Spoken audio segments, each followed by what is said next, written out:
పౌలు మొదటి పత్రిక 15వ అధ్యాయము 19వ వచనం. ఈ జీవితకాలం మట్టుకే అందరూ తీసుకున్నామండి. కొరింథీయులకు పౌలు రాసిన మొదటి పత్రిక 15వ అధ్యాయము 19వ వచనం. దావీదు గారు చదవండి గట్టిగా. ఈ జీవితకాలం మట్టుకే మనము క్రీస్తునందు నిరీక్షించు వారమని ఎడల మనుష్యులందరికంటే దౌర్భాగ్యులమై యుద్ధము. తలల పైకెత్తి దేవుని యొక్క మాటలు ఆలకించడానికి ప్రయత్నం చేయండి. పౌలు భక్తుడు చెబుతూ ఉన్నాడు, ఈ జీవిత కాలము మట్టికే మనము క్రీస్తు యేసునందు నిరీక్షించబడి వారమైన ఎడల మనుష్యులందరికంటే దౌర్భాగ్యులము. క్రీస్తు యేసునందుని నిరీక్షణ. చాలా మంది క్రీస్తు యేసునందు నిరీక్షించడానికి వస్తున్నారు. క్రైస్తవులు అనబడే వారు క్రీస్తు యేసునందు నిరీక్షించడానికి వస్తున్నారు. చాలా మంచిది. క్రీస్తు యేసునందు నిరీక్షణ ఉద్యోగం కొరకు ఈ జీవిత కాలం మట్టికే. క్రీస్తు యేసునందులే నిరీక్షణ వివాహం కొరకు ఈ జీవిత కాలం మట్టికే. క్రీస్తు యేసునందు నిరీక్షణ మంచి హోదా కొరకు ఈ జీవిత కాలం మట్టికే. చాలా మంది యేసుక్రీస్తు దగ్గరికి దేని కోసం వస్తున్నారంటే ఉద్యోగం కొరకైనా, వ్యాపారం కొరకైనా, వివాహం కొరకైనా, ఇతరత ఆర్థిక అభివృద్ధి కొరకైనా దేని కోసం వస్తున్నారంటే క్రీస్తుని వెంబడించవలసిన వారు ఈ జీవిత కాలం మట్టు వరకే వస్తున్నారు. గ్రంథం సెలవిస్తూ ఉంది, ఈ జీవిత కాలం మట్టికే క్రీస్తునందు నిరీక్షించే వారమైన ఎడల మనుషులందరికంటే మనము చాలా దౌర్భాగ్యము. ప్రభువైనటువంటి యేసుక్రీస్తు దగ్గరకు చాలా మంది వస్తున్నారు. దేని కోసం వస్తున్నారంటే కొడుకు కోసం బ్రతికిన వాళ్ళు చాలా మంది వస్తున్నారు, మనం చూస్తున్నాం. తిండి కోసం బ్రతికిన వాళ్ళు చాలా మంది వస్తున్నారు, మనం చూస్తున్నాం. ఉద్యోగం కోసము చాలా మంది వస్తున్నారు, మనం చూస్తున్నాం. వాళ్ళ నిరీక్షణ దేనికి సంబంధించిందంటే ఈ భౌతికమైనటువంటి ఈ యొక్క శరీర సంబంధమైనటువంటి జీవితానికి సంబంధించింది. అటువంటి జీవితానికి సంబంధించిన వారిని గ్రంథం ఏమని సెలవిస్తుందంటే నువ్వు మనుష్యులందరికంటే దౌర్భాగ్యుడు. క్రీస్తు యేసునందుని నిరీక్షణ ఈ జీవిత కాలం వరకు పనికి రాకూడదు. ఈ జీవితం అయిపోయిన తర్వాత మరొక జీవితం ఉంది. ఈ కాలం ముగిసిపోయిన తర్వాత ఇంకొక కాలం ఉంది. ఈ శరీరాన్ని విడిచిపెట్టవలసిన తర్వాత మరొక శరీరాన్ని ధరించుకోవలసి ఉంది. ఈ లోకం విడిచిపెట్టవలసిన తర్వాత మరొక లోకానికి వెళ్ళవలసి ఉంది. కనుక ఈ జీవిత కాలం మట్టు వరకే కాదు, ఈ జీవితం అయిపోయిన తర్వాత ఇంకొక జీవితానికి కూడా క్రైస్తవ్యం సంబంధించింది. చాలా మంది ఈ జీవిత కాలం మట్టికే దేవుణ్ణి తెలుసుకోవడానికి వస్తున్నారు. మాకు ఈ జీవితం చాలండి, ఈ బ్రతుకు చాలండి, ఈ వాదా చాలండి, ఈ ఆస్తి చాలండి, ఈ పిల్లలు చాలండి, ఈ వ్యాపారం చాలండి అనుకొని కేవలం భౌతిక పరంగా ఆలోచన చేసి దేవుని దగ్గర బ్రతకడానికి ఈ జీవిత కాలం మట్టికే వస్తూ ఉన్నారు. అటువంటి వ్యక్తుల గురించి గ్రంథం సెలవిస్తుంది, ఈ జీవిత కాలం మట్టికే క్రీస్తు యేసునందు నిరీక్షించే వారమైన ఎడల మనుషులందరికంటే దౌర్భాగ్యులము. ఎవరికంటే? మనుషులందరికంటే. అది ఒండ్రు మట్టి ఉండేటువంటి ప్రాంతము. ఒండ్రు మట్టి అంటే బంకమన్ను. ఆ ప్రాంతం అంతా గొప్ప బంకమన్ను. అది జావాన్ గ్రామం అవ్వచ్చు. మనకి ఇక్కడ బంకమన్ను ఉంది కదండి, ఒండ్రు మట్టి. ఇటువంటి గ్రామంగా అటువంటి ఒక గ్రామం ఉంది. ఓ రోజు ఎడతెరిపి లేకుండా తీక్షణమైనటువంటి వర్షము ఆకాశం నుంచి కురుస్తూ ఉంది. ఒక వ్యక్తి బాగా పుచ్చుకున్నాడు. ఈ వర్షానికి, తీవ్రమైనటువంటి వర్షానికి అక్కడ ఉన్నటువంటి ఒండ్రు మట్టి అంతా బురదైపోయింది. అనుకుండా ఒక వ్యక్తి పుచ్చుకొని వస్తున్నాడు. నడుస్తున్నాడు కానీ నడవలేనటువంటి పరిస్థితి. ప్రయత్నం చేస్తున్నాడు కానీ నడవలేకపోతున్నాడు. అడుగులు జారిపోతున్నాయి, అడుగులు తడబడుతున్నాయి. కారణం ఏంటో తెలుసా? వ్యక్తి లోపల పనిచేసినటువంటి ఆయుధం అన్నటువంటి ఆయుధము. నడవలేకపోతున్నాడు, తూడుతున్నాడు. ఆఖరికి ఎలాగో ఒకలాగా క్రింద పడిపోయాడు. క్రింద పడిపోయిన తర్వాత ఒక పెద్ద వాంతి అయ్యింది. వాంతి అయిన తర్వాత ఏం చేశారంటే ఆ వ్యక్తికి అస్సలు తెలివి లేదు. ఆ వాంతిలో పొర్లుతో దొర్లుతూ ఉన్నాడు. అక్కడ ఉన్నటువంటి వ్యక్తులు చుట్టూ చేరి ఈ గొప్ప దౌర్భాగ్యుడు అన్నాడు. ఏమన్నారమ్మా? బురదలో పడిపోయి వాంతి అయింది. ఆ వాంతిలో పొరలాడుతున్నాడు. అటువంటి పొరలాడుతున్నటువంటి వ్యక్తిని ప్రజలందరూ చూసి ఈడు గొప్ప దౌర్భాగ్యుడు. అప్పుడు దేవుడు ఏమంటున్నాడు తెలుసా? ఒరేయ్, దౌర్భాగ్యుడు వాడు కాడు. ఎవరు? ఆ బురదలో పడిపోయి వాంతిలో పొరలాడుతున్నటువంటి వ్యక్తి దౌర్భాగ్యుడు కాడు. ఈ జీవిత కాలం మట్టికే నువ్వు క్రీస్తునందు నిరీక్షించడానికి వచ్చావు, కానీ వాడు అలా రాలేదు కనుక ఈ జీవిత కాలంలో దేనికోసం దేవుడి దగ్గరకు భౌతికమైనటువంటి దీవెనల కొరకు, భౌతికమైనటువంటి ఆశీర్వాదాల కొరకు, వ్యాపారంలో అభివృద్ధి కొరకు, ఉద్యోగం కొరకు, వివాహం కొరకు, పిల్లల కొరకు, ఈ రకమైనటువంటి వాతావరణానికి సంబంధించి నువ్వు దేవుడిని నమ్మడానికి వచ్చావు కనుక, ఈ జీవిత కాలం మట్టిగా నువ్వు నమ్ముకున్నావు కనుక నువ్వు దౌర్భాగ్యుడు. ఎంత దౌర్భాగ్యుడు అంటే మనుషులందరికంటే ఎవరు దౌర్భాగ్యుడు? ఈ జీవిత కాలం మట్టిగా క్రీస్తు దగ్గరికి వచ్చిన వాళ్ళు. ఉద్యోగం కోసం వచ్చావా దేవుని దగ్గరికి? వ్యాపారంలో అభివృద్ధి కలగలేదని దేవుని దగ్గరికి వచ్చావా? ఇంకా ఐశ్వర్యం రాలేదని దేవుని దగ్గరికి వస్తున్నావా? సైకిల్లో తిరుగుతున్నాను, ఒక బండి అయినా కొనుక్కోలేకపోతున్నాను, దేవుడిని నమ్ముకుంటే బండిలో తిరుగుతానని దేవుని దగ్గరికి వస్తున్నావా? ఊరు గుడిసెలో పాపం ఉంటున్నాను, దేవుడిని నమ్ముకుంటే ఐశ్వర్యాలు కలుగుతాయని ఎవరో చెప్పారు, మేడల నిధులు కలుగుతాయని ఎవరో చెప్పారు, అందుకోసం దేవుని దగ్గరికి వచ్చావా? ఒకవేళ అలా వచ్చేటువంటి వ్యక్తి అయితే నిన్ను గురించి పరిశుద్ధాత్మను గ్రంథంలో రాయిస్తున్నాడు, మనుషులందరికంటే నువ్వు దౌర్భాగ్యుడు. అలా వచ్చేటువంటి వ్యక్తిని గురించి పరిశుద్ధాత్మడు గ్రంథంలో వ్రాయించి ఏం చెప్తున్నాడంటే నువ్వు దౌర్భాగ్యుడు.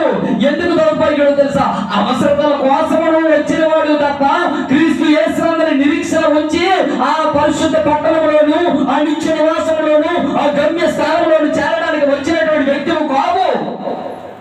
బురదలో పొరలాడుతున్నటువంటి వ్యక్తిని చూసి దౌర్భాగ్యుడు అనుకున్నాను, కానీ నాకు అర్థమైంది. దేవుడు చెప్పాడు, ఒరే బురదలో పొరలాడు, ఆ వాంతులో ఆ పొరలాడుతున్నటువంటి వ్యక్తి దౌర్భాగ్యుడు కాడు, నువ్వు దౌర్భాగ్యుడు.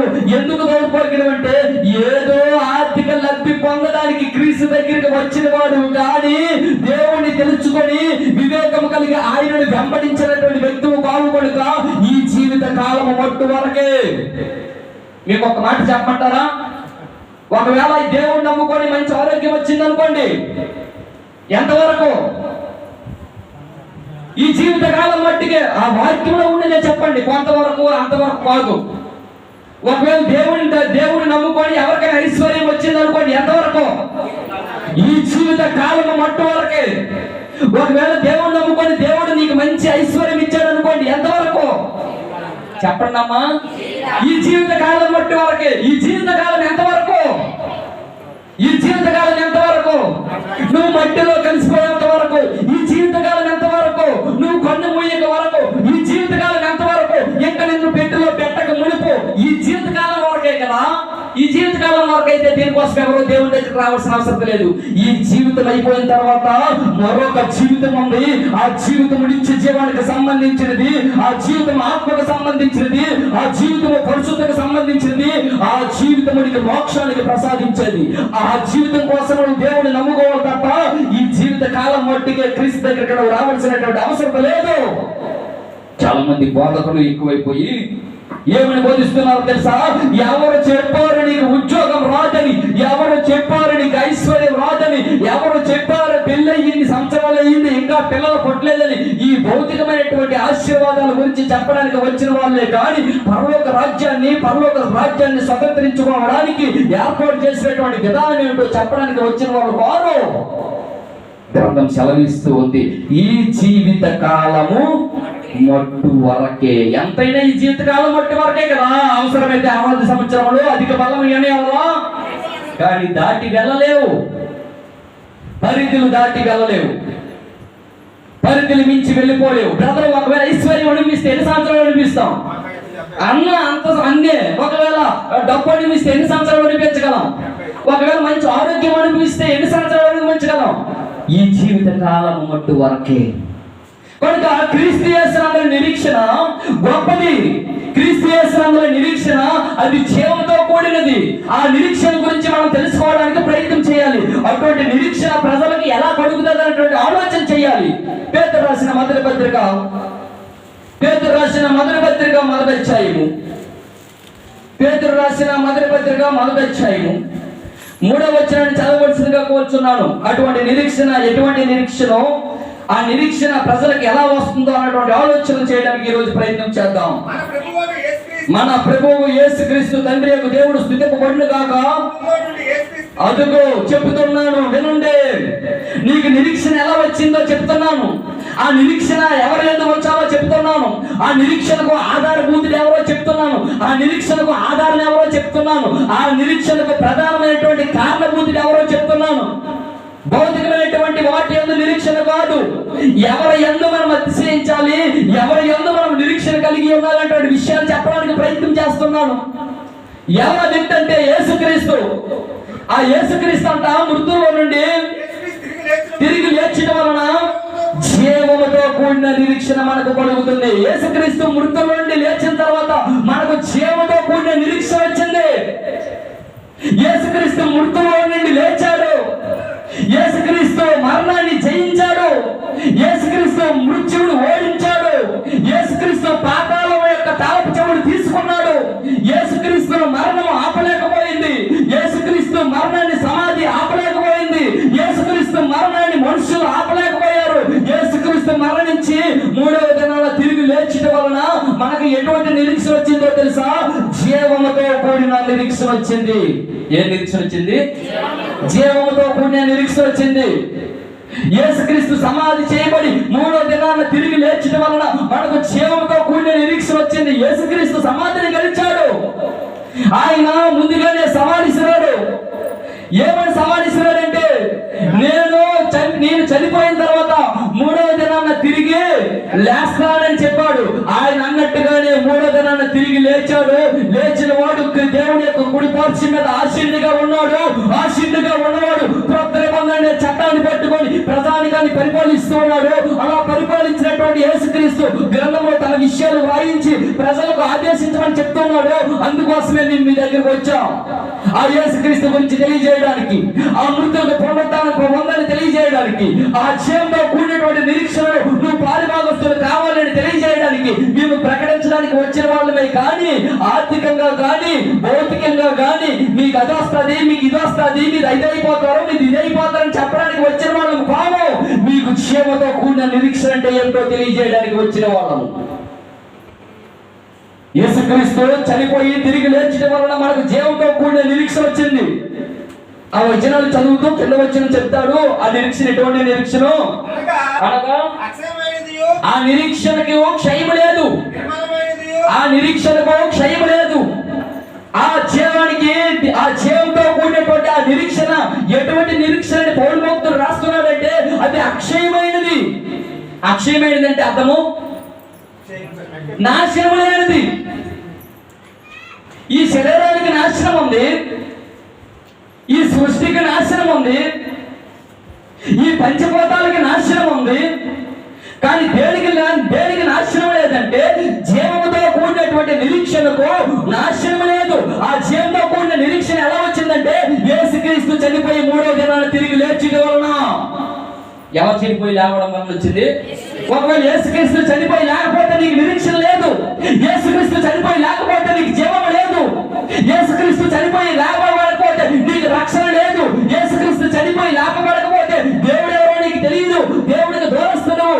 ఆ మహామౌడైనటువంటి దేవుడు నిన్ను గురించి ఒక ఏర్పాటు చేసి తన సొంత కుమారుడైనటువంటి యేసుక్రీస్తుని భూమి మీదకు పంపిస్తే ఆ యేసుక్రీస్తు భూమి మీదకి వచ్చి నీ కోసం రక్తం కాచి చనిపోయి 3వ దినాన తిరిగి లేపబడడం వలన నీకు జీవముతో కూడిన నిరీక్షణ వచ్చింది.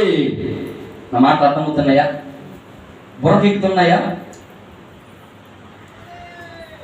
నా మాటలు అర్థమవుతున్నాయా? అర్థమైతే ఊ అన్నానమ్మా. ఏంటి అర్థమైంది? జీవంతో కూడిన నిరీక్షణ ఎలా వచ్చింది? ఎవరు మరణించడం వలన? యేసుక్రీస్తు మరణించడం వల్ల మనకు జీవంతో కూడినటువంటి నిరీక్షణ వచ్చింది. ప్రజలందరూ ఏ నిరీక్షణ కోసం ఎదురు చూడాలి? ఆ నిరీక్షణ కోసమే ఎదురు చూడాలి. కానీ ఈ భౌతికమైనటువంటి జీవిత కాలం మట్టిగా క్రీస్తునందు నిరీక్షణ ఉంచకూడదు. భౌతికంగా దేవుని దగ్గరికి రాకూడదు.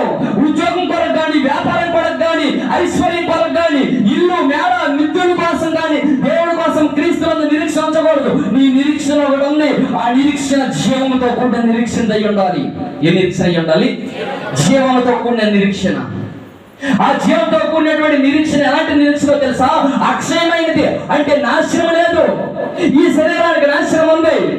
ఈ శరీరం ఏదో ఒక రోజు మట్టిలో కలిసిపోవలసిందే.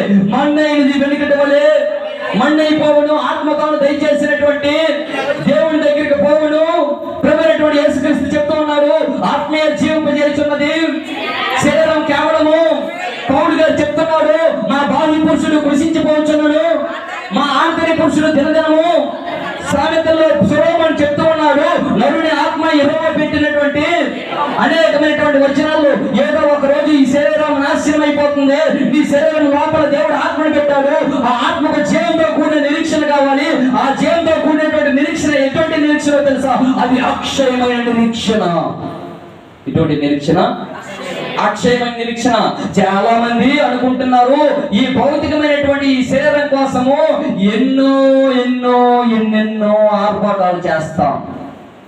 కాస్త శరీరము క్షీణించిన, ఒక రుగ్మత వచ్చినా, ఈ శరీరానికి కాస్త బలహీనం వచ్చినా మనిషి చాలా విలవిల్లాడిపోతాడు. అయ్యో, నా అందం ఏమైపోయింది, నా యవ్వనం ఏమైపోయింది, నా బలం ఏమైపోయింది, నా పౌరుషం ఏమైపోయిందని ఈ శరీరం మీద ఎంతో మమకారాలు పెట్టుకొని జీవిస్తున్నారు. అయితే గ్రంథము దేవుడు సెలవిస్తూ ఉన్నాడు, ఎంత మమకారాలు పెట్టుకున్నా, ఎంత కోసం ఈ శరీరం కోసం సౌఖ్యంగా అనుభవించాలనుకున్నా, ఏదో ఒక రోజు ఈ శరీరాన్ని నేను విడిచిపెట్టవలసింది. మన ముందు ఎంతో మంది విడిచిపెట్టేశారు. మనం కూడా ఏదో ఒక రోజు విడిచిపెట్టడానికి సిద్ధంగా ఉన్నాం. యూదులని లేదు, గ్రీసులు ఎవరనే లేదు, అందరూ మరణానికి అతీతులు ఎవరూ కారు. అలనాడు ఆదాము మొదలుకొని మోషే వరకు, మోషే మొదలుకొని క్రీస్తు వరకు, క్రీస్తు మొదలుకొని క్రీస్తు రెండవ రాకడ వరకు మరణము అందరూ అనుభవించవలసిందే. అందరూ శరీరాన్ని ఆ మట్టిలోకి వెళ్ళిపోవలసిందే. అందుకే దావీదు భక్తులు ఏమంటున్నారు తెలుసా? లోకులందరూ పోవలసిన మార్గంలో నేను కూడా. లోకులందరూ ఏ మార్గంలో అయితే తీసుకెళ్ళిపోతున్నారు, అదేదో పాట రాశారండి గొప్ప మహానుభావుడు, ఒక్కడే రావడము ఒక్కడై పోవడము నలుగు ఈ నాటకము విధి యావ అని రాశాడని ఒక మహానుభావుడు పాట. ఏదో ఒక రోజు నిన్ను మోసుకు వెళ్ళవలసిందే, ఏదో ఒక రోజు నిన్ను మట్టిలో పాతి పెట్టవలసిందే. ఆ మట్టిలో పాతి పెట్టకముడితే నీ నిరీక్షణ ఎలా ఉంది? నీ నిరీక్షణ జీవంతో కూడిన నిరీక్షణగా ఉందా? ఆ జీవం గల క్రీస్తులను నిరీక్షిస్తున్నావా అన్నటువంటి విషయాలను మనసుల మీద, హృదయాల మీద ఎవరైతే ఆలోచించడానికి ప్రయత్నం చేస్తారో వాళ్ళకు మాత్రమే జీవంతో కూడినటువంటి ఆ నిరీక్షణలో పాలు పంపులు పంచుకోవడానికి దేవుడు నీకు అవకాశం కల్పిస్తూ ఉన్నాడు. మా గురువు గారు సాల్మన్ రాజు గారు ఏ టెంపర్తో మాట్లాడుతారో నేను కూడా ఆయన ఒకే మాట అన్నారు, ఎంచు దినంలో వాక్యం కరువైపోయిన తర్వాత నా తర్వాత చెప్పగలిగినటువంటి సామర్థ్యం కలిగినటువంటి వ్యక్తి నువ్వు ఒక్కడే. ఎక్కడ లేదు వాక్యం, ఏవో బోటకాలు ఏదో నాటకాలు తప్ప. చదవండి, ఆ నిరీక్షణ ఎటువంటి నిరీక్షణ? అక్షయమైనది, నిర్మలమైనది. అంటే ఎప్పుడు అది స్థానాన్ని కదిలించబడదు, నిర్మలంగా ఉంటది. మనం నిర్మలంగా ఉండమండి. ఎవరైనా ఒక మాట మాట్లాడితే వెంటనే ఏమైపోతాం? వెంటనే రియాక్ట్ అయిపోయి వెంటనే మన మనస్తత్వాన్ని మార్చుకుంటాం, మన ఉద్రేకాలను మార్చుకుంటాం, మన భావావేశాన్ని వెంటనే మార్చుకుంటాం. అయితే ఈ జీవంతో కూడినటువంటి నిరీక్షణలో ఎప్పుడు మార్పు ఉండదంట, అది నిర్మలంగా ఉంటది. దేవుడి కుమారులు కూడా అలాగే ఉంటారు. ఎలా ఉంటారు? నిర్మలమైనటువంటి మనస్సాక్షితో. ఎవరు ఏమనుకున్నా పర్వాలేదు, ఇన్ని దూషిస్తున్నా పర్వాలేదు, హింసించినా పర్వాలేదు, గాయపరిచినా పర్వాలేదు, ఎల్లప్పుడు దేవుడి కుమారులు ఎలా ఉంటారు తెలుసా? నిర్మలంగా ఉంటే ఓసే పర్వాలేదులే, ఏదో అంటే అన్నాడు కానీ ఆయన నేను క్షమిస్తున్నాను. ఎవరికి వారసుల జీవంతో కూడినటువంటి నిరీక్షణ చెప్తూ ఉన్నాడు. ఆ నిరీక్షణకు నాశనం లేదు, అది నిర్మలమైనది. తర్వాత చదవండి, వాడబారనిది. చర్చికి పెయింట్లు వేస్తాం మాసిపోతే, ఇంటికి పెయింట్లు వేస్తాం మాసిపోతే, వంట పంచకి పెయింట్లు వేస్తాం మసి అయిపోతే, ఇటువంటి ఈ జీవంలో కూడినటువంటి నిరీక్షణ అంట అది పెయింట్లు వేసేది కాదు, అది వాడబారనిది. అంటే దాని మెరుపు ఎప్పుడు? అదేదో పెయింట్ వేస్తారండి, ఏసియన్ పెయింట్ వేస్తే మెరుపు ఎప్పుడు? రాయల్ వేస్తారండి, మెరుపు ఎప్పుడు అలాగే ఉంటది. అంటే రోల్డ్ గోల్డ్ కును ఒరిజినల్ గోల్డ్ కి తేడా ఉంది కదండి. ఈ ఒరిజినల్ గోల్డ్ ఎప్పుడు ప్రకాశమానంగా ప్రకాశిస్తూ ఉంటుంది. ఈ రోల్డ్ గోల్డ్ కొంతసేపు ప్రకాశించినా సరే కొన్నాళ్ళకి ఏమైపోతుంది, అది షైనింగ్ కోల్పోతుంది. ఈ జీవముతో కూడిన నిరీక్షణ కూడా అటువంటి నిరీక్షణే. ఆ నిరీక్షణ ఎటువంటి నిరీక్షణ తెలుసా? నాశనం లేని నిరీక్షణ. ఆ నిరీక్షణ ఎటువంటి నిరీక్షణ తెలుసా? నిర్మలమైన నిరీక్షణ.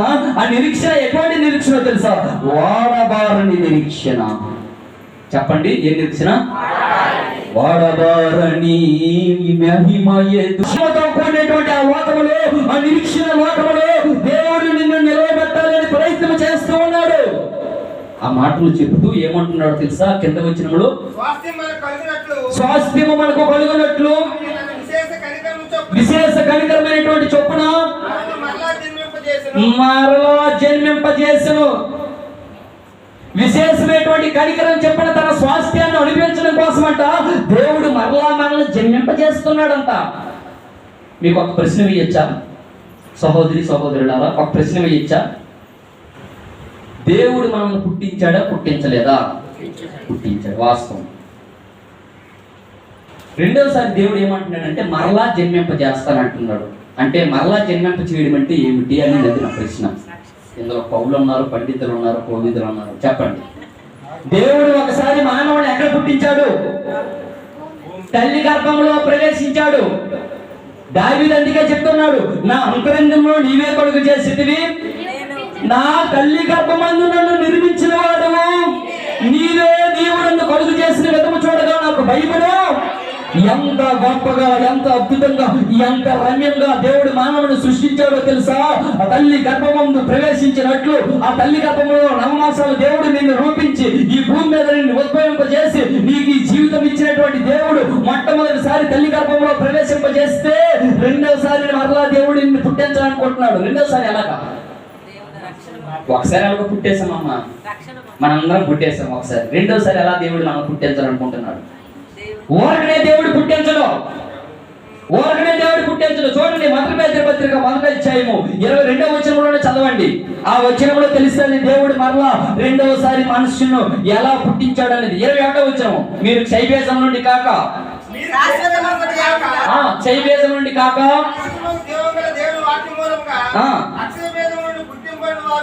అక్షయ బీజము నుంచి మీరు పుట్టింపబడిన వారు కనుక నిష్కపటమైనటువంటి సహోదర ప్రేమ కలుగుతుంది. కనుక దేవుడు రెండవసారి మరలా మానవులను పుట్టిస్తున్నాడు. ఎలా పుట్టించాడంటే మీరు క్షయబీజం నుండి కాక శాశ్వతముగా జీవము గల దేవుని వాక్యం మూలంగా పుట్టారు. మొట్టమొదటి పుట్టిక తల్లి గర్భమందు అయితే రెండవ పుట్టిక ఎలాగో తెలుసా? శాశ్వతముగు అక్షయ బీజం వలన, అనగా దేవుని వాక్యం వల్ల మనం పుట్టాము. ఎంత గొప్పమైనటువంటి విషయాలు! దేవుడు మరలా రెండవసారి నీకు జన్మనిచ్చాడు. ప్రభువైనటువంటి యేసుక్రీస్తు సమాధి చేయబడి మూడవ దినాన్ని తిరిగి లేచడం వలన దేవుడు మరలా నిన్ను పుట్టించాడు. ఒకప్పుడు పాపము చేత, అపరాధముల చేత చచ్చిపోయావు. ఒకప్పుడు దేవుడి వలన కలుగు జీవములో నుంచి వేరు చేయబడ్డావు. ఒకప్పుడు లోకమందు దేవుడు లేనివాడిగా ఉన్నావు. ఒకప్పుడు దేవుడికి దూరం అయిపోయావు. ఒకప్పుడు పాపముల చేత, అపరాధముల చేత చచ్చిపోయావు. ఒకప్పుడు మీ పాపములు దేవుడి దృష్టికి, మీ దోషములు దేవుడికి అడ్డుగా ఉండిపోయాయి. అటువంటి అడ్డుగా ఉండిపోయినటువంటి మానవుడిని, శాపగ్రస్తంగా జీవిస్తున్నటువంటి మానవుడిని దేవుడు మరలా పుట్టించాలనుకున్నాడు. ఎలా పుట్టించాలనుకున్నాడు తెలుసా? ఆయన వాక్యం వలన, అక్షయ బీజం వలన. ఎలాగో ఒకలాగా మానవులు అందరం పుట్టేశాం. మొట్టమొదటి పుట్టిక. ఈ ప్రపంచం మొత్తం ఎంతో మంది తల్లులు గర్భవాసంలో పిల్లలను మోస్తున్నారు, భూమి మీద జన్మనిస్తున్నారు. ఆ కమ్మ తల్లిదండ్రులకు మనందరం ఒకసారి యాప్సం చేయాలి. ఎందుకంటే ఒక గర్భాన్ని మోసి, 9 నెలల గర్భాన్ని మోసి ఈ భూమి మీద ఉద్భవింప చేయడానికి దేవుడు స్త్రీని వాడుకున్నాడు. అందుకే స్త్రీని దేవుడు ఘనంగా ఎంచి ఈ గ్రంథంలో స్త్రీ గురించి కొనియాడుతూ పొగుడుతూ చేస్తూ ఉన్నాడు. ఆవిడ గొప్ప కొనురాలేదు. అటువంటి స్త్రీ కూడా కడుపులో పుట్టేటట్లు దేవుడు నీకు మొట్టమొదటి జన్మనిస్తే ఆ జన్మనిచ్చినటువంటి దేవుడికి నువ్వు దూరం అయిపోయావు. ఎవరికి దూరం అయిపోయావు? దేవుడికి దూరం అయిపోయావు. ఎలా దూరం అయిపోయావు అంటే పాపం చేసి దూరం అయిపోయావు. ఎలా దూరం అయిపోయావు? పాపం చేసి దూరం అయిపోయావు. గ్రంథం సెలవిస్తుంది పాపం వల్ల వచ్చే జీతము మరణం అని గ్రంథం సెలవిస్తుంది. పాపం చేత దేవుడికి దూరం అయిపోయావు, శాపగ్రస్తం అయిపోయావు. దేవుని వలన కొడుకు పుట్టించాలనుకున్నాడు. పుట్టించాలనుకుని ఏం చేశాడంటే తన కుమారుడైనటువంటి క్రీస్తుని భూమి మీద పంపించాడు. క్రీస్తు భూమి మీదకి వచ్చి నీకోసం రక్తం కార్చాడు. ఆయన రక్తం కార్చి 3వ దినాన్ని తిరిగి లేచడం వలన మనకు జీవంతో కూడిన నిరీక్షణ వచ్చింది. ఆ జీవంతో కూడినటువంటి నిరీక్షణ ఎటువంటి నిరీక్షణ తెలుసా? అది అక్షయమైన నిరీక్షణ, నిర్మలమైన నిరీక్షణ, అది వాడబారని నిరీక్షణ. ఆ నిరీక్షణలోనే పారిభాగస్తులు అవ్వాలని దేవుడు మరలా 2వసారి నీకు జన్మనిచ్చాడు. ఎన్ని జన్మలు? మొట్టమొదటి జన్మ తల్లి గర్భమందు ప్రవేశించడానికి దేవుడు ఏర్పాటు చేస్తే 2వసారి ఏం చేశాడో తెలుసా? తన వాక్యం వలన దేవుడు నిన్ను పుట్టించాలనుకున్నాడు. ఇప్పుడు మీరు చెప్పండి, మీరు ఎవరికి పుట్టారు? ఏమి బాబుడు వినబడలేదా, లేకపోతే నేను చెప్పింది అర్థం కాలేదా? ఎవరికి పుట్టారు? దేవుని వాక్యానికి. దేవుని వాక్యం అనే ఆ అక్షయ బీజానికి దేవుడికి మీరు పుట్టారు. ఒకప్పుడు దేవుడిని తల్లి గర్భంలో ప్రవేశింపజేశాడు. అది మొట్టమొదటి జన్మ అయితే అలా ప్రవేశింపజేసినటువంటి మానవుడు దేవుడికి దూరం అయిపోయాడు. ఆ దూరం అయిపోయినటువంటి వ్యక్తిని మరలా దేవుడితో సంబంధం ఏర్పాటు చేయడానికి క్రీస్తును భూమి మీదకి పంపిస్తే, ఆ క్రీస్తు భూమి మీదకి వచ్చి రక్తం కారిస్తే, ఆ రక్తం వల్ల నీకు జీవంతో కూడినటువంటి నిరీక్షణ వచ్చింది. క్రీస్తు సమాధిని గెలవకపోతే నీకు నిరీక్షణ లేదు, విశ్వాసం లేదు. క్రీస్తు సమాధిలో ఉండిపోయాడా? సమాధి నుంచి బయటకు వచ్చాడా? ఒక వ్యక్తి ప్రగల్భమైనటువంటి మాట మాట్లాడాడు. 3 మేకులే పీక్కోలేనటువంటి వాడు సమాధిని ఎలా గెలిచాడని. నా మాట నా దగ్గరికి వచ్చింది. నువ్వు డబ్బులతో మూటతో డబ్బు రెడీ చేయి. క్రీస్తు ఏ విధంగా లేచినటువంటి సంగతి నువ్వు అలిసిపోయేంత వరకు నేను చెప్పడానికి సిద్ధంగా ఉన్నానన్నాను. మరలా ఫోన్ రాలేదు. ఇప్పటికీ ఫోన్ వస్తుందని చూస్తున్నాను, ఎదురు చూస్తున్నాను. క్రీస్తు 3 మేకులు పేర్చుకోలేదు, సమాధిని ఏం గెలిచాడని నువ్వు సమాధానం చెప్పావు కదా. క్రీస్తు మరణాన్ని ఎలా గెలిచాడో నా దగ్గర సమాధానం ఉంది. నువ్వు డబ్బులతో మూటతో రెడీ చేసుకో. నువ్వు అలిసిపోయినంత వరకు బైబుల్ నిండా నేను చెప్పడానికి సిద్ధంగా ఉన్నానన్నావు. ఇప్పుడు ఫోన్ లేదు. ఒకవేళ యేసుక్రీస్తు సమాధిని గెలకపోతే, యేసుక్రీస్తు 3వ దినాన్ని తిరిగి లేకపోతే మా ప్రయాసం వ్యర్థం కాదా? మా ప్రకటన వ్యర్థం కాదా? మీరు నమ్మినటువంటి విశ్వాసం వ్యర్థం కాదా? లేకపోయినటువంటి మాటలు మాట్లాడుకున్నాను. క్రీస్తు మరణాన్ని గెలిచాడు చూడండి అన్నాను. చూడండి మొదటి పేతురు పత్రిక, క్షమించండి, మొదటి కొరింథీ పత్రిక 15వ అధ్యాయము. మొదటి కొరింథీ పత్రిక 15వ అధ్యాయము 12వ వచనం నుంచి క్రీస్తు మృతుల్లో నుండి లేపబడి ఉన్నాడని క్రీస్తు మృతుల్లో నుండి లేపబడి ఉన్నాడని ప్రకటిస్తున్నాం. ఓరగడే కాదు ప్రకటించడం, ఏదో గొప్పల కోసమో కాదు. ఎవరి గురించి ప్రకటిస్తున్నాం? ఆ నిరీక్షణకు ఆధారణ భూతుడు ఎవరు? ఆయన గురించి విశ్వసించి ప్రకటించడానికి వచ్చాం. ఎక్కడో ఆసియా ఖండంలో పుట్టినటువంటి ఆ యేసుక్రీస్తుని గురించి, దేశం కాని దేశము, ఊరు కాని ఊరు, ఆ ప్రాంతకు వచ్చినటువంటి క్రీస్తుని గురించి నేను ప్రకటించడం ఏంటండి? విడ్డూరం కాకపోతే ఒకరిని ప్రకటించుకుంటే నా కుటుంబం గురించి, నా తండ్రి గురించి, నా తల్లి గురించి, మా బంధుమిత్రుల గురించి చెప్పుకోవాలి. కానీ యేసుక్రీస్తు గురించి చెప్పుకోవడానికి నాకేమండి అంత అవసరం? నాకు బంధువా? నాకు చుట్టమా? ఆ యేసుక్రీస్తు గురించి ప్రకటించబడడానికి కారణం ఏంటో తెలుసా? ఆ యేసుక్రీస్తు చనిపోయి 3వ దినాన్ని తిరిగి లేచిన వల్ల మనకేమొచ్చింది? జీవంతో కూడిన నిరీక్షణ వచ్చింది. ఆ జీవంతో కూడిన నిరీక్షణ ఎటువంటి నిరీక్షణ? అక్షయమైన నిరీక్షణ, నిర్మలమైన నిరీక్షణ, వాడబారిన నిరీక్షణ. ఆ వాడబారైనటువంటి ఆ స్వాస్థ్యాన్ని అనుభవించాలని దేవుడు మరలా నిన్ను శాసిస్తున్న అక్షయ బీజం వలన, అంటే దేవుని వాక్యం ద్వారా నేను పుట్టించాడు. యేసుక్రీస్తు సమాధి నుంచి 3వ దినాన్ని లేకపోతే మీ విశ్వాసం అర్థం కాదా? ఆయన మృతుల్లో నుంచి లేచాడు. గ్రంథం సెలవిస్తుంది. చెప్పాను, నువ్వు అలిసిపోయినంత వరకు నీ గ్రంథంలో నేను విషయాలు చెప్పడానికి సిద్ధంగా ఉన్నాను. నువ్వు మూటలతో డబ్బు రెడీ చేసుకుంటావా రా అని అన్నాను. ఇప్పటికి సమాధానం లేదు. సవాల్ ఇసిరావు, బాగే ఉంది. ఇసిరిన దాని మీద నిలబడాలి కదా. చదవండి. క్రీస్తు మృతుల్లో నుండి లేపబడి ఉన్నాడని ప్రకటించబడుచున్నది. కొందరు మృతుల పునరుద్ధానం లేదని ఎట్లు చెప్పుచున్నారు. మృతుల పునరుద్ధానం లేని ఎడల క్రీస్తు కూడా లేపబడి ఉండలేదు.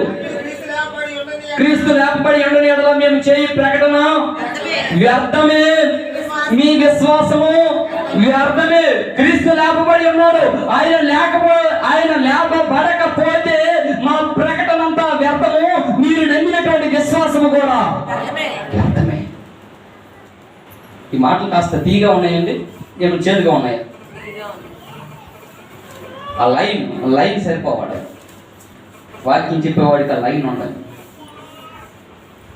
ఒకవేళ యేసుక్రీస్తు చనిపోయి సమాధిలో నుంచి 3వ దినం తిరిగి లేపకపోతే మనకేమి లేదు, మనకు నిరీక్షణ లేదు. ఆ నిరీక్షణ జీవంతో కూడిన నిరీక్షణలో నువ్వు పాడి భాగస్తులు అవ్వాలని దేవుడు ఎవరిని పంపించాడంటే క్రీస్తుని పంపించాడు. ఆ క్రీస్తు భూమి మీదకి వచ్చి రక్తం కార్చి చనిపోయాడు. ఆ చనిపోయినటువంటి యేసుక్రీస్తు సమాధిలో లేడు. సమాధిని గెలిచి 3వ దినాన తిరిగి లేచాడు. ఒకవేళ యేసుక్రీస్తు సమాధిలో ఉండిపోతే మీ విశ్వాసం వ్యర్థమే. మీకు చెప్తున్నటువంటి ప్రకటన కూడా వ్యర్థం కదా. ఎందుకు ఇంత నోరు పార చేసుకోవాల్సినటువంటి పని, ఇంత చెమటెక్కిపోవాల్సినటువంటి పని అంటే వ్యర్థం కదా. ఆయన లేపబడి ఉన్నాడు, ఆయన లేచాడు, ఆయన చనిపోయాడు, ఆయన సమాధి చేయబడ్డాడు. ఆయన చనిపోవడం వల్ల మనుషులకు జీవంతో కూడిన నిరీక్షణ వచ్చింది. ఆ జీవంతో కూడినటువంటి నిరీక్షణలో మనుషులందరూ హక్కుదారులు ప్రాణభాగస్తులు కావాలని క్రీస్తు 3వ దినాన తిరిగి లేచాడు. ఒకసారి చప్పట్లు కొట్టాం. ఒక్కసారి అందుకే చెప్తాను, ఆయన లేపబడకపోతే మన విశ్వాసం వ్యర్థము. మేము చెప్తున్నటువంటి ప్రకటన కూడా వ్యర్థమే. అయితే ఆ కాలమందు దేవుడు చూచి చూడనట్లుగా వదిలేశాడు. యోహాను సువార్త చూడండి. యోహాను సువార్త 17వ అధ్యాయం 30వ వచనము. యోహాను సువార్త 17వ అధ్యాయము 30వ వచనం చూడండి. అపోస్తలుల కార్యములు 17వ అధ్యాయము 30వ వచనం చూడండి. ఆ జీవనటువంటి నిరీక్షణ క్రీస్తు లేపబడడం వలన వచ్చింది. ఆ కాలం అయితే దేవుడు చూచి చూడనట్లుగా ఉండెను.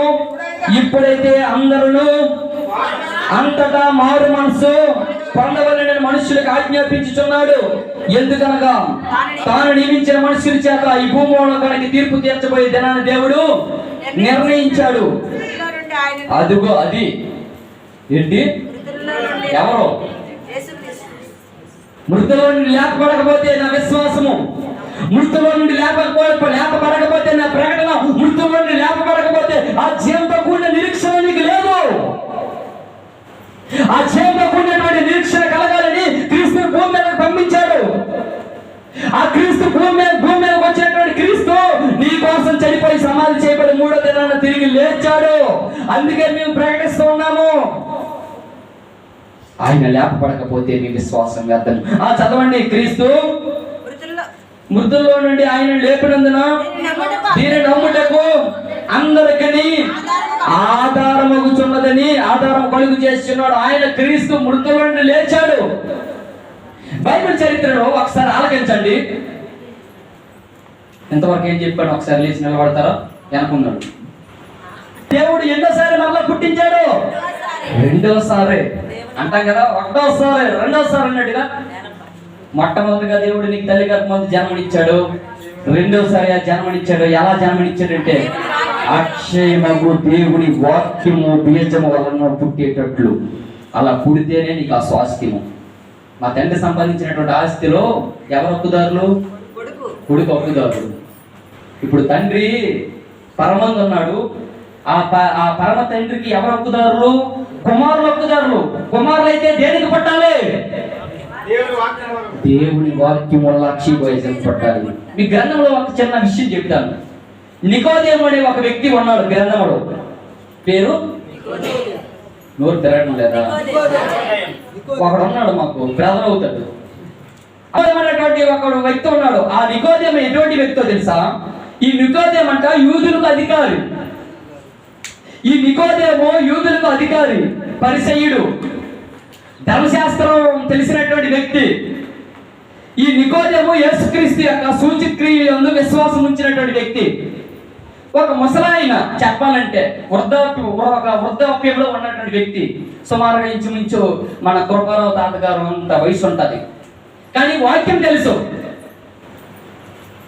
పరిసయ్యుడు, యూదులకు అధికారిగా ఉన్నాడు. వాక్యాన్ని బాగా బోధించగలిగినటువంటి సామర్థ్యం అయితే ఉంది. కానీ 2వసారి పుట్టింపగలిగినటువంటి సామర్థ్యము నికోదేముకు లేదు. చూడండి యోహాను సువార్త 3వ అధ్యాయం.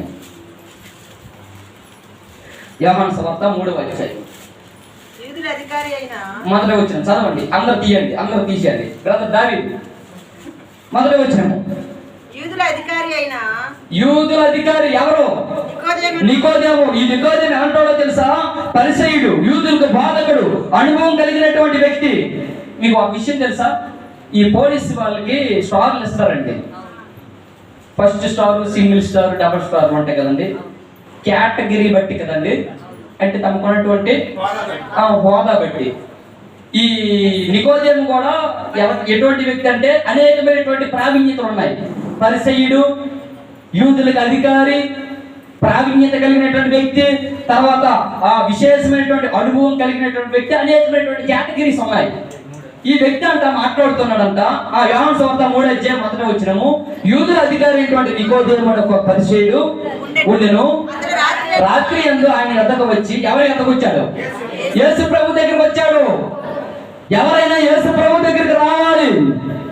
విశ్వాసానికి కారణభూతుడు, నిరీక్షణకు ఆధారణభూతుడు, మృతులకు పునరుద్ధానాన్ని కలిగించేవాడు, జీవంతో కూడినటువంటి నిరీక్షణ ప్రసాదించిన వాడు, తండ్రి అయినటువంటి దేవుని చిత్తాన్ని నెరవేర్చడానికి భూమి ఎందుకు వచ్చిన వాడు, దేవుని కుమారుడు అనబడినటువంటి క్రీస్తు దగ్గరికి ఏ వ్యక్తి అయినా రావాల్సిందే. ఆయన అధికారి అయినా, ఇంకొకరైనా, రాజువు అయినా, అధికారివి అయినా తప్పించుకోలేదు. సౌలు రాజు కూడా తప్పించుకోలేదు. సంసోను కూడా తప్పించుకోలేదు. భూమి రాజ్యం ఎవరైనా తప్పించుకోలేరు. ఒకవేళ నీకు అధికారం ఉన్నా సరే క్రీస్తు దగ్గరికి రావాల్సిందే, ఆయనకి లోపడవలసిందే, ఆయన ఎదుట సాష్టాంగపడి నమస్కారం చేయవలసిందే, అత్యుతంగా ఆయనకు నమస్కరించవలసిందే. కారణము ఆయన చనిపోయి సమాధి చేయబడడం వలన నీకు జీవముతో కూడిన నిరీక్షణను ప్రసాదించిన వాడు కనుక. ఈ యూదుల అధికారి అయినటువంటి నికోదేము యేసుక్రీస్తు దగ్గరికి వచ్చి ఏమంటున్నాడు తెలుసా? బోధకుడా, నీవు దేవుడి వద్ద వచ్చినటువంటి బోధకుడు అని మేము ఎరుగుదము. దేవుడు అతనికి తోడయ్యుంటే గాని నీవు చేయుచున్న సూచక్రియలు ఎవడను చేయలేడని ఆయనతో చెప్పును. బోధకుడా, నువ్వు దేవుడి దగ్గర నుంచి వచ్చావు. దేవుడి దగ్గర నీవు వచ్చినటువంటి బోధకుడు నాకు బాగా తెలుసు. నువ్వు చేస్తున్నటువంటి అద్భుత కార్యములు, నువ్వు చేస్తున్నటువంటి మహత్కార్యములు, నువ్వు చేస్తున్నటువంటి సూచక్రియలు నేను కళ్ళారా చూసినటువంటి వ్యక్తిని. అంటే యేసుక్రీస్తు యొక్క సూచక్రియలను నమ్మాడు, చూసి నమ్మాడు. అలాగా యేసుక్రీస్తు అద్భుతాలు చేశాడు. నీటి మీద నడిపించాడు, గాలిని తుఫానును గద్దించాడు, చనిపోయినటువంటి లాజరును సమాధి నుంచి బయటికి లేపాడు, పాపాలతో కమ్ముకున్నటువంటి సమరయ స్త్రీని దేవుడు యేసుక్రీస్తు కోలించాడు. యేసుక్రీస్తు దగ్గరికి వచ్చిన వాళ్ళని ఆయన వారినే పంపించలేదు. అద్భుతాలు చేశాడు, ఆశ్చర్య కార్యాలు చేశాడు. ఈ అద్భుతాలను, ఈ ఆశ్చర్య కార్యాలను నికోదేము అంటే ఒక ముసలివాడంట కళ్ళారా చూశాడంట. ఆ నికోదేము యేసుక్రీస్తు దగ్గరికి వచ్చి ఏమంటున్నాడు తెలుసా? బోధకుడా, నువ్వు దేవుడి దగ్గర నుంచి వచ్చినటువంటి బోధకుడని, దేవుడు నీకు తోడి ఉంటే కానీ నువ్వు చేస్తున్నటువంటి సూచక్రియలు కానీ అద్భుత కార్యాలు కానీ ఎవరు చేయలేరు. ఈరోజు చాలా మంది అద్భుత కార్యాలు, సూచక్రియలు చేస్తారని ఏంటి బైబిల్ పట్టుకొని బయలుదేరుతున్నారు. ఎవరు నీకు అధికారం ఇచ్చారు? నీవు యేసుక్రీస్తువా? యేసుక్రీస్తు కన్నా గొప్పవాడవా? అందుకే చెప్తున్నాను, ఈ జీవిత కాలం మట్టికే క్రీస్తు యేసునందు నిరీక్షించే వారమైన ఎడల మనుష్యులందరికంటే నాకరా నేను చెప్తాను. అది ఏ బాధకడైనా నా దగ్గరికి వస్తే నేను చెప్తాను వాడు ఎంత బాధకడైనా. ఈ జీవిత కాలం వరకు నువ్వు నమ్ముకోవడానికి అవకాశం ఉండకూడదు. ఈ జీవితం అయిపోయిన తర్వాత ఇంకొక జీవితం ఉంది. ఆ జీవితం కోసం నమ్ముకోవడానికి ప్రయత్నం చెయ్యు. ఈ జీవితం కోసం అవసరమైతే ఒక టీ కొట్టు పెట్టుకోవచ్చు, ఒక బడ్డీ కొట్టు పెట్టుకోవచ్చు, ఒక కిరాణా దుకాణం పెట్టుకోవచ్చు. దీనికోసం దీన్ని పట్టుకోవాల్సినటువంటి పని కూడా నాకు లేదు. ఈ జీవిత కాలం మట్టికే కాదు. ఒకవేళ ఈ జీవిత కాలం మట్టికే క్రీస్తునందు నేను నిరీక్షిస్తే దేవుడు నేను ఏమంటున్నాడు తెలుసా? కాండ్రించి ఉమ్మేసి మనుషులందరికంటే నువ్వు దౌర్భాగ్యుడు. ఆ బతులో పొరలాడుతున్నటువంటి వ్యక్తి, ఆ వాంతి చేస్తున్నటువంటి వ్యక్తి, ఆ వాంతిని నాకుతున్నటువంటి వ్యక్తిని దౌర్భాగ్యుడు అనడం లేదు. నువ్వు దౌర్భాగ్యుడు. ఎంత దౌర్భాగ్యుడు అంటే ఏదో ఆర్థిక లబ్ధి గురించి నా దగ్గరికి వచ్చిన వాడు కానీ నా యందు నిరీక్షణ కలిగి జీవించడానికి వచ్చిన వాడు కాదు. ఒకవేళ నా యందు నిరీక్షణ కలిగి జీవించిన వారికి నేను ఏమిస్తా? ఎటువంటి నిరీక్షణ ఇస్తానో తెలుసా? జీవంతో కూడిన నిరీక్షణ ఇస్తాను. ఇటువంటి నిరీక్షణ జీవంతో కూడినటువంటి నిరీక్షణ. కనుక ఈ జీవంతో కూడినటువంటి నిరీక్షణ కలగాలని ఒక నికోదేమైనటువంటి ఒక ముసలివాడు యేసుక్రీస్తు దగ్గరికి వచ్చి, బోధకుడా నువ్వు పరలోకం నుంచి వచ్చావు, నువ్వు అద్భుత కార్యములు సూచక్రియలు దేవుని తోడు ద్వారా నువ్వు చేస్తున్నావు, ఎవరు చేయలేదని అంటున్నాడు. అప్పుడు కింద వచ్చినవాడు యేసుక్రీస్తు అంటున్నాడు, అందుకు యేసు యేసు వెంటనే అంటే సమాధానం ఇవ్వాలి కదా. అందుకు యేసు అతనితో ఒకడు కొత్తగా జన్మించితే గాని అతను దేవుడి రాజ్యమును చూడలేడని మీతో నిశ్చయముగా. కొత్తగా జన్మించడం అంటే ఏంటి? రక్షణ పొందాలి. ఈ నికోదేముకి బ్రదర్, ఈ నికోదేము ఒక ముసలివాడు, ప్రావీణ్యత కలిగినటువంటి వ్యక్తి. యేసుక్రీస్తు దగ్గరికి వచ్చాడు. యేసుక్రీస్తు దగ్గరికి వచ్చి, నువ్వు పరలోకం నుంచి వచ్చినటువంటి బోధకుడి సంగతి మాకు బాగా తెలుసు, దేవుడు నీకు తోడై ఉంటే కానీ నువ్వు సూచి చేస్తున్నటువంటి సూచక్రియలు కానీ అద్భుత కార్యములు కానీ మహత్ కార్యములు కానీ ఎవరూ చేయలేరని చెప్తే యేసుక్రీస్తు ఏమంటున్నాడు తెలుసా నికోదేముతో? ఒకడు కొత్తగా జన్మించాలి. కొత్తగా జన్మించడం అంటే ఏమిటి చెప్పండి అమ్మా. అరే రే రే రే దేవుని వాక్యము వల్ల అది పడండి సపట్లో. కొత్తగా జన్మించడం అంటే ఏం చేయాలి? కొత్తగా జన్మించడం అంటే మరలా తల్లి గర్భంలో ప్రవేశించడం కాదు. కొత్తగా జన్మించడం అంటే గుండి గీసుకోవడం కాదు. కొత్తగా జన్మించడం అంటే బట్టలు మార్చుకోవడం కాదు. కొత్తగా జన్మించడం అంటే పేరు మార్చుకోవడం కాదు. కొత్తగా జన్మించడం అంటే ప్రాంతం మార్చుకోవడం కాదు. కొంతమంది ప్రాంతాన్ని మార్చుకుంటారు. ఇక్కడ ఉంటే చెడిపోతున్నాం బ్రదర్. ఏంటి? ఎక్కడుంటే ఈడు చెడిపోతున్నాడు, ఎక్కడుంటే ఈడు చెడిపోతాడా? వీడు ఎప్పుడైనా దేవుడి దగ్గరికి వచ్చినాడా? దేవుని వాక్యానికి పుట్టినాడా? అక్షయముకు దేవుడి వాక్యం వలన పుట్టినవాడు కాడు. శాస్త్రముకు దేవుడి బీజానికి పుట్టినవాడు కాడు. దేవుడి వాక్యానికి చోటిచ్చినటువంటి వ్యక్తి కాడు. తర్వాత నిర్మలమైనటువంటి మనస్సాక్షి కలిగినటువంటి వ్యక్తి కాడు. ఇటువంటి వ్యక్తి ఏమంటున్నాడు తెలుసా? పేరు మారిస్తే రూటే మారిపోతాయి, గుండె మారిస్తే రూటే మారిపోతాయి, వస్త్రం మారిస్తే అంటే కొత్తగా జన్మించడం అంటే అదే. ఏంటో బ్రదర్ నాకు అక్కడ ఉండాలనిపించలేదు బ్రదర్. కొత్తగా ఎక్కడికైనా వెళ్ళాలనిపిస్తుంది, కాస్త ప్రశాంతంగా ఉంటుంది కదా ఎక్కడికి వెళ్తే. నీ జీవితంలో వాక్యం లేకపోతే నువ్వు ఎన్ని గుండెలు గీసినా ఎన్ని ప్రాంతాలు తిరిగినా నీకు ప్రశాంతత అనేది. అందుకే గ్రంథం సెలవిస్తుంది, నీ వాక్యమే నా పాదములకు దీపము, నా త్రావులకు వెలుగయ్యున్నది.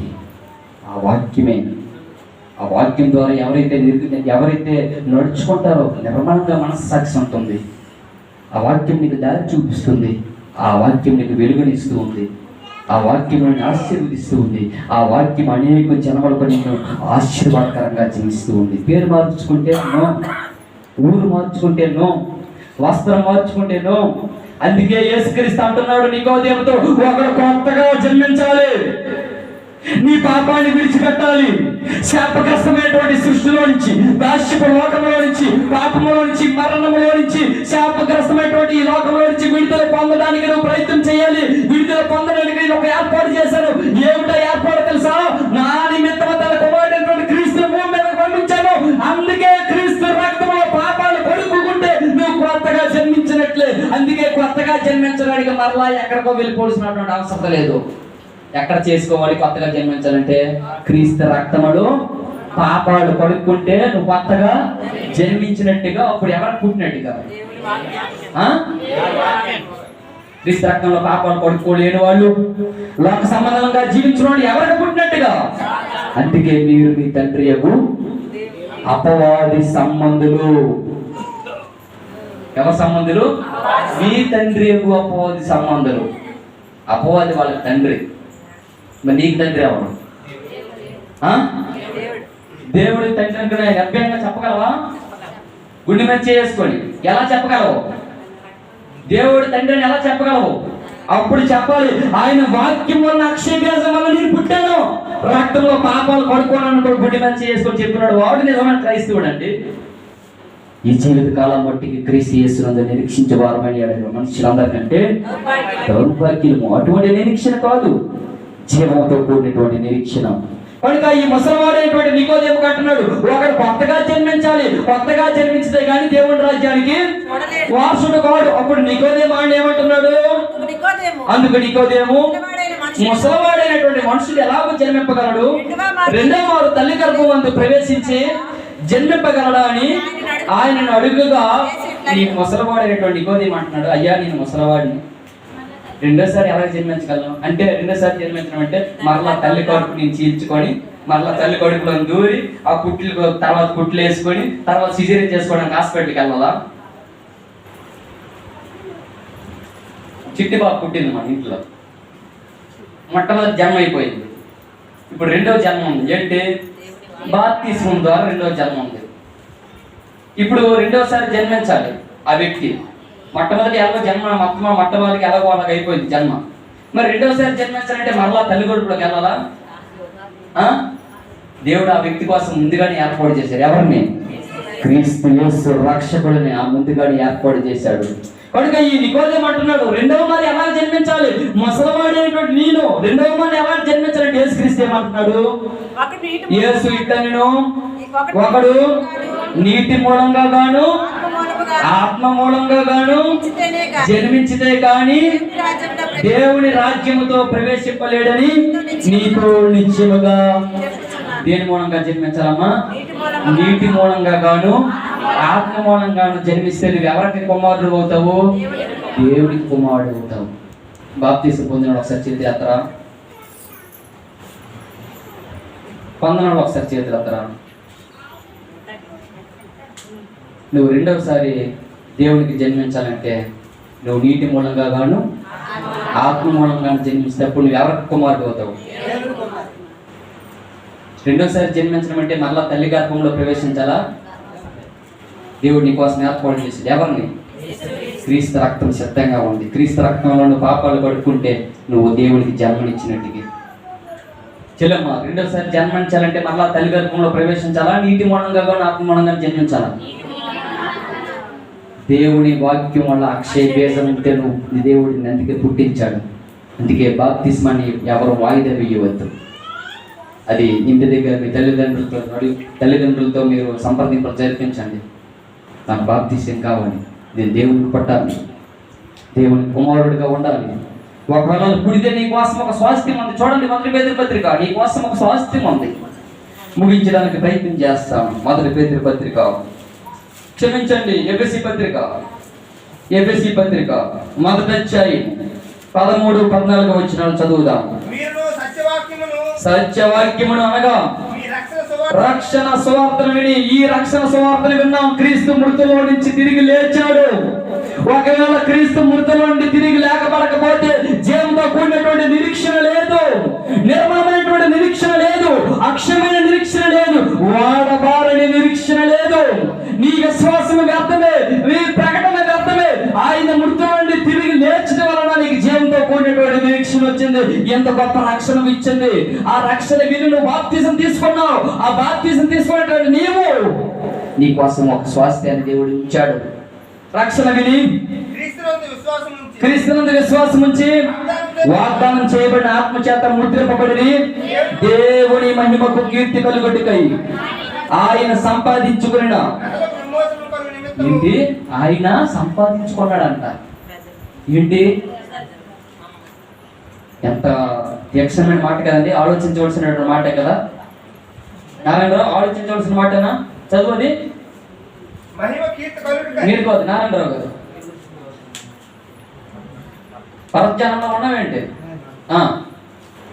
వాక్యమును చేయబడిన ఆత్మ చేత ముద్రింపబడితిరి దేవుని మహిమకు కీర్తి కలుగుటకై ఆయన సంపాదించుకొనిన ప్రజలకు విమోచన కలుగు నిమిత్తము ఆయన సంపాదించుకున్నాడు. ఎవరిని? అందుకే మనం ఏమంటామంటే, ఒకసారి ఏమంటాం తెలుసా, ఎవరైనా యాజమాన్య అధికారం సెలవిస్తే నా జీవితము నా ఇష్టము, నేను నచ్చింది తింటాను, నచ్చిన దగ్గర ఉంటాను. అడగడానికి ఒరే బాబు, అడగడానికి నేను ఎవరినో కాదు, నువ్వు ఎవరికి? ప్రజలు, దేవునికి. నువ్వు ఆయన సొత్తైనటువంటి ప్రజలు. నువ్వు ఖచ్చితంగా దేవుడికి నీ మీద అధికారం ఉంది. సుమ్ము, ఒకవేళ సేవకుడు గద్దిస్తే ఆ గద్దింపుకు లోబడు.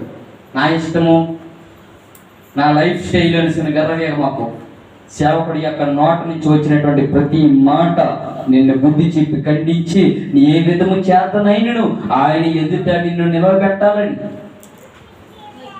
అందుకే చెప్తున్నాడు, ఆయనంట ప్రతి ప్రజలనంట విమోచన కొనకై కలుగు నిమిత్తము ఈ ఆత్మ మన స్వాస్థ్యమునకు నీ కోసం ఒక స్వాస్థ్యం ఉంది. ఏమి చేయడం నీ కోసము? స్వాస్థ్యం అంటే అర్థం ఏంటో తెలుసా? హక్కు. ఏంటి హక్కు? ఎవరి హక్కు? దేవుడు సంపాదించుకున్న దేవునికి పుట్టిన వారి హక్కు, దేవుని వాక్యమునికి పుట్టిన వారికి హక్కు, శాశ్వతమగు అక్షయ బీజానికి పుట్టిన వారికి ఆ హక్కు, క్రీస్తు రక్తంలో పాపాలు పడుకున్న వారికి ఆ హక్కు. ఆ స్వాస్థ్యము ఎటువంటి స్వాస్థ్యమో తెలుసా? వాడవారిని స్వాస్థ్యము. ఆ స్వాస్థ్యము నిర్మలమైనటువంటి స్వాస్థ్యము. ఆ స్వాస్థ్యము అక్షయమైన స్వాస్థ్యము. నీకు మీరు ఒక మాట చెప్పేసి నేను ముగించేస్తాను. వాడబారని అంటే ఎప్పుడు మెరుపు తగ్గని, నిర్మలమైన అంటే ఎల్లప్పుడూ స్థిరంగా ఉండేటువంటి, అక్షయమైన ఎల్లప్పుడూ నాశనమైనటువంటి ఆ స్వాస్థ్యం నీకు కావాలా? క్షణిక ఆవేశములో ఎంతసేపు కనబడి అంతలో మయమైపోయినటువంటి ఈ భౌతికమైనటువంటి జీవితం కావాలా? ఈ రెండింటిలో ఏదో ఒకటి తీర్చుకో. ఏది కావాలి నీకు? జీవంతో కూడిన నిరీక్షణ కావాలా? భౌతికమైనటువంటి నిరీక్షణ కావాలా? నిజమేనా? నిజంగా మీరు ధన్యులే. ఈ జీవంతో కూడినటువంటి నిరీక్షణ ఎటువంటి నిరీక్షణ తెలుసా? వాడబారనే నిరీక్షణ. ఆ నిరీక్షణ, ఆ స్వాస్థ్యాన్ని దేవుడు నీకే ఇచ్చాడు.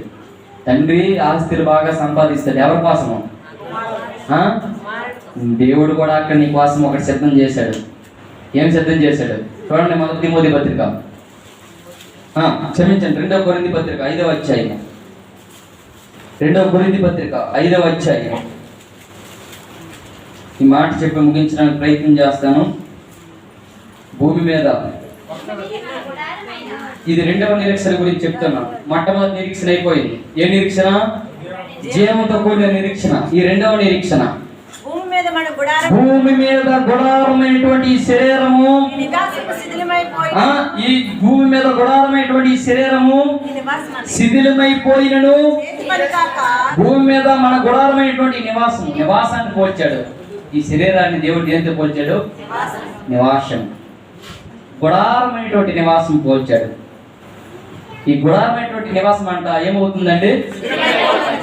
గొప్ప సంగతి చెప్పారు, ఆనందంగా చెప్తున్నారు. నికోదేములో మిమ్మల్ని చూస్తున్నాను.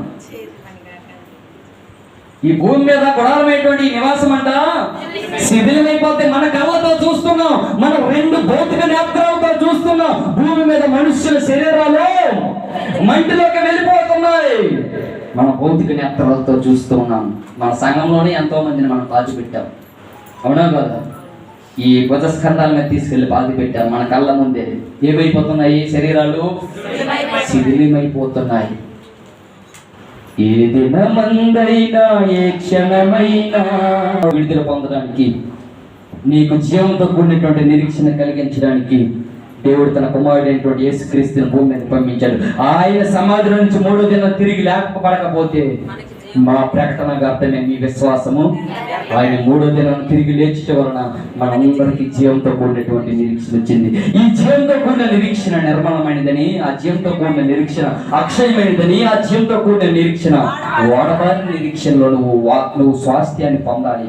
ఎవరికి ఆ స్వాస్థ్యం అంటూ తెలుసా? దేవునికి పుట్టిన వాళ్ళకే, దేవుని వాక్యానికి పుట్టిన వాళ్ళకి. మరలా 2వ మారు నీటి మూలంగా గాను ఆత్మ మూలంగా గాను జన్మించిన వారికి. ఇప్పుడు 2వ యొక్క నిరీక్షణ ఏంటో చెప్పి నేను ముగించేస్తాను. ఈ 2వ నిరీక్షణ ఎటువంటి నిరీక్షణ తెలుసా? భూమి మీద గుడారమైనటువంటి శరీరము శిథిలమైపోయినను, చేతి పని కాక దేవుడే కొడుతున్నాడు పరలోకంలో నీ కోసం ఒక నిత్యమైనటువంటి నివాసము, దేవుని చేత కట్టబడినటువంటి నిత్యమైన నివాసము పరలోకములో ఉన్నదని మనము ఎరుగుదుము. వస్త్రము ధరించుకుని వారిగా కనబడుదుము. కాబట్టి పరలోకము నుండి వచ్చి మన నివాసం పరలోకము నుండి వచ్చి మన నివాసమైన దీనిపైన ధరించుకొని ఉపేక్షించులో దీనిలో మూడుగుచున్నాను. ఈ గుడారంలో ఉన్న మనం వారం మోసుకొని మూడుగుచున్నాము కనుక భూమి మీద గుడారమైనటువంటి ఈ నివాసము శిథిలమైపోతుంది. దేవుడి చేత కట్టబడినటువంటి నిత్యమైనటువంటి నివాసము మనకి ఎక్కడ ఉందో తెలుసా? అందుకే ఏమంటున్నాడంటే ఈ వస్త్రాన్ని ఏం చేయాలంట? చెప్పాడు కదా, దిగంబరుడు మనం దిగంబరులను కాక వస్త్రము ధరించుకునే వారుగా కనబడుతుంది. వస్త్రాన్ని ధరించుకుంటాం. ఈ వస్త్రం కాదు, ఏ వస్త్రము? నీతి వస్త్రము. ఆ నీతి వస్త్రానికి కావలసినటువంటి భక్తిని ఖచ్చితంగా చాలా అవసరం. నా మాటలు ముగించేస్తున్నాను ప్రియులారా. మీరందరూ గ్రంథాలు మూసేయడానికి ప్రయత్నం చేయండి. మీరందరూ గ్రంథాలు మూసేయడానికి ప్రయత్నం చేయండి. చివరగా మొదటి యోహాను పత్రిక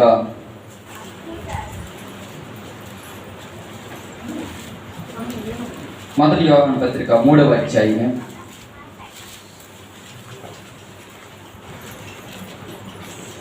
1వ వచనం. మనము దేవుని పిల్లలమని దేవుని పిల్లలము ఎలాగయ్యాము? దేవుని వాక్యం చేత దేవుని వాక్యం ద్వారా అక్షయబీజం వల్ల పుట్టాం. నీటి మూలంగా గాను ఆత్మ మూలంగా గాను మనం జన్మించాం. అందుకే మనము దేవుని పిల్లలమని పిలువబడినట్లు తండ్రి మనకి ఎట్టి ప్రేమను అనుగ్రహించును. చూడుడి, మనము దేవుని పిల్లలని ఈ హేతువు చేత లోకం మనం ఎరుగుదును, ఏలయనగా అది ఆయన ఎరగలేదు. ప్రియులారా, ఇప్పుడు మనం దేవుని పిల్లలమై ఉన్నాము. ఏమవుతుందో అది యొక్క ప్రత్యుత్తర పడలేదు, కానీ ఆయన ప్రత్యక్షమైనప్పుడు ఆయన ఉన్నట్టుగానే ఆయనను చూతుము కనుక ఆయనను పోలి ఉందమని ఎరుగుదుము. అందరూ దయచేసి మీ వాక్యాన్ని మూసేయడానికి, మీ గ్రంథాలు మూసేయడానికి ప్రయత్నం చేయండి. ఈ నిరీక్షణ ఎటువంటి నిరీక్షణ తెలుసా? నిత్యమైనటువంటి నిరీక్షణ. అంటే నిత్యమైనటువంటి నివాసం ఎక్కడ ఉంది? జీవంతో కూడినటువంటి నిరీక్షణ. సాది అక్షయమైనది, నిర్మలమైనది, వాడబారి నిరీక్షణ. ఇది నిశ్చలమైనటువంటి నిరీక్షణ. ఈ నిరీక్షణ మనకి ఎక్కడ ఉందో తెలుసా? పరలోకంలో ఉంది. 3వ నిరీక్షణ ఏంటో తెలుసా? శుభప్రదమైన నిరీక్షణ. విన్నారు ఇప్పుడు? శుభప్రదమైన నిరీక్షణ వచ్చేవారు చెప్తాను. ఎందుకంటే ఎక్కువ చెప్పినా అరించుకోలేము మనం, అలాగని తక్కువ చెప్పినా ఆకలి కొండలేము.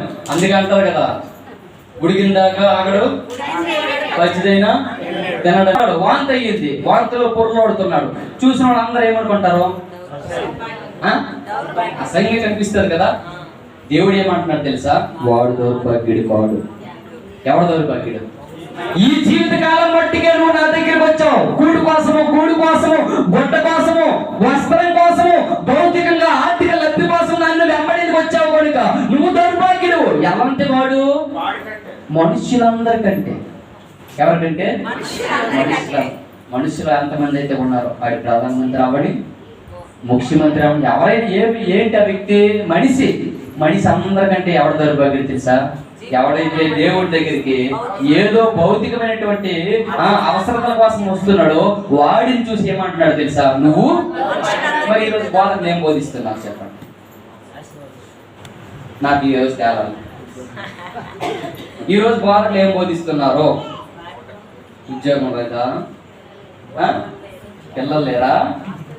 నువ్వు ఇవ్వకుంటావు ఏంటి? వీడికి ఇచ్చి వీడి జోలికి నిండుతుంది, కానీ ఆడికి కాలిపోతాడు బ్రదర్. అంతే కదా తాతగారు? నేను అదే చెప్తున్నాను. ఈ రోజు బాధక పరిస్థితి అలాగే ఉంది. ఈ జీవితకాలం వరకే ఈ మట్టిగా బోధిస్తున్నారు, కానీ ఆత్మ సంబంధమైనటువంటి విషయాలు, ఆ జీవంతో కూడినటువంటి నిరీక్షణ ఎవరిలో ఉన్నటువంటి శాస్త్రం తెలియదు. నేను చెప్పినటువంటి వాక్యం ఒకసారి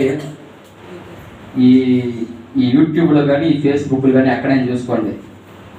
వాక్యం ఎక్కడ ఉండదు. అన్ని నిజంగా చెప్పగలను, రూఢిగా, స్వాస్థ్యంగా, నిర్భయంగా, నిరాటంగా నేను చెప్పగలను. దేవుడు నీకు ఏమి ఇవ్వాలనుకుంటున్నాడు? జీవంతో కూడిన నిరీక్షణ ఇవ్వాలనుకుంటున్నాడు. ఎవరి ద్వారా? యేసుక్రీస్తు ద్వారా. ఈ జీవంతో కూడిన నిరీక్షణ ఎటువంటిది? అక్షయమైనది, నిర్మలమైనది, వాడబారినటువంటి ఆ స్వాస్థ్యాన్ని అనుభవించవలసింది ఎవరు? దేవుని కుమారుడు. మరి నీ కోసం ఆ స్వాస్థ్యం సిద్ధంగా ఉంది. మరి అనుభవించడానికి నువ్వు సిద్ధపడు. ఆ స్వాస్థ్యంలో ఎల్లప్పుడూ ఆనందము, ఎల్లప్పుడూ సంతోషము, ఎల్లప్పుడూ అక్కడ దుఃఖం ఉండదు, ఏడుపు ఉండదు, పండ్లు కొరకడం ఉండదు. దివారాత్రములు ఆయనతో ఉండే గొప్ప సదావకాశాన్ని దేవుడు మనకి ఇవ్వబోతున్నాడు. నీకు చెప్పండి, ఎంతలో కనబడి అంతలో మయమైపోయినటువంటి ఈ లోకం శాశ్వతమా? శాశ్వతంగా ఉన్నటువంటి ఆ జీవితం శాశ్వతమా? జీవము అదే శాశ్వతం. దానికోసమే వెంబడించాలి, దానికోసమే. ఎక్సలెంట్ అండి, నిత్య జీవం అండి. మీకు చదువు ఉంది, మీకు విన్నారు, అందుకే మీకు ఆ నిత్య జీవం అనే మాటని మీ నోటి నుంచి వచ్చింది. ఇక నుంచి ఆ వ్యక్తి కూడా మన సంఘానికే వచ్చేయడానికి ప్రయత్నం చేస్తున్నారు. దయచేసి అందరూ చెప్పండి.